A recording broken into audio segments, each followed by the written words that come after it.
विधानसभा चुनाव में 32 सीटें ऐसी थी जो आप कभी नहीं हारे थे सन 47 से आज तक, उसमें से आप आधी सीटें हार गए और उसमें और किसी ने नहीं, इस इंडी गठबंधन सहयोगी ने ही आपकी सबसे ज्यादा वोट प्रतिशत खाया है। इसलिए यथार्थ पे बात करिए और धार्मिक विषयों के ऊपर संवेदना से बात करिए, सम्मान और गरिमा से बात करिए, उच्छृंखलता से बात न करिए। जिस प्रकार से वो ईश्वर के संदर्भ में बात करते हैं, मैं उनसे कहना चाहूंगा, यदि आप अपने को शिव भक्त कहते हैं तो भगवान शंकर ने भी भगवान राम की स्तुति में जय राम रमा रमणम शमनम भवताप भयाकुल ताहि जनम बाकायदा स्तुति गाई। और आप श्री राम के प्रति इस प्रकार का भाव रखते हैं, अगर नहीं है तो फिर आप समझ लीजिए आपकी भक्ति श्री राम की भक्ति नहीं है। शिव का भक्त तो राम के विरोधी भी थे।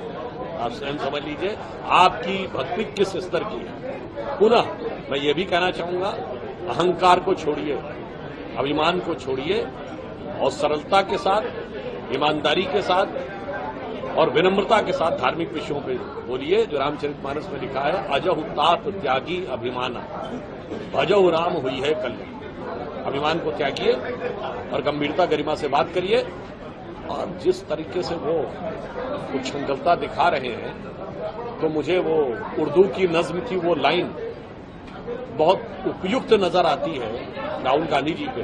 वैसे वो पहली लाइन तो थोड़ा इश्क मोहब्बत के ऊपर थी कि खामोश लब है, झुकी है पलकें, दिलों में उल्फत नई नई है।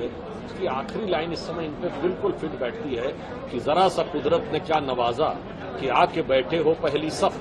पहली सब इन फर्स्ट रो प्रथम पंक्ति। जरा सा कुदरत ने क्या नवाजा कि आके बैठे हो पहली सब में, अभी से उड़ने लगे हवा में, अभी तो शोहरत नहीं। देखिए, वो एक सांसद के रूप में और नेता प्रतिपक्ष रूप में कोई भी मुद्दा उठाने के लिए स्वतंत्र है, मगर मैं उनसे कहना चाहूंगा, आप ध्यान रखिए, आप सिर्फ विपक्ष में नहीं है, अनेक राज्यों में सत्ता में है, वहां परफॉर्म करके दिखाइए। तो आपने कहा था कि 1 जुलाई से जैसे ही 5 जून आएगी 8,500 रुपए खटाखट आने लगेंगे। तो जिन राज्यों में आपकी सरकार है वहां दीजिए खटाखट। आप कहेंगे राज्य सरकार के पास धन कम है तो 6,000 दीजिए।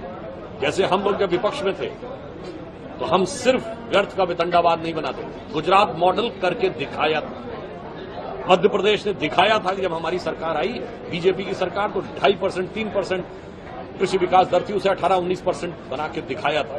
कांग्रेस की सरकार के समय में लगातार 20 सूत्रीय कार्यक्रम में 2008-9 तक गुजरात को बेस्ट परफॉर्मिंग स्टेट का अवार्ड मिलता था, जो 2009-10 के बाद बंद कर दिया। मध्य प्रदेश ने लगातार कृषि कर्मण पुरस्कार प्राप्त किया। छत्तीसगढ़ ने नक्सली समस्या पर नियंत्रण करके दिखाया था। कर्नाटक ने 0% रेट ऑफ इंटरेस्ट पे पहले साल के लिए किसानों को ऋण देकर दिखाया था।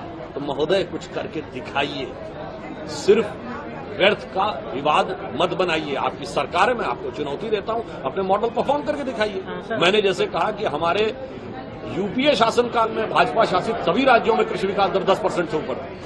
आप बताइए कि आपके यहां कितने विकास दर है? उल्टा, आप तो उल्टा कर रहे हैं। कर्नाटक में आपकी सरकार आई, आपने पेट्रोल के रेट बढ़ा दिए, पानी के रेट बढ़ा दिए। हिमाचल में सरकार आई, वो भी आपने रेट बढ़ा दिए। तो हकीकत यह है कि न कभी किया जब सत्ता में रहे 50 साल तक, न 2004 से 14 तक केंद्र में किया, न आज राज्यों में जहां कर रहे हैं, और केवल व्यर्थ का विवाद और व्यर्थ का प्रलाप।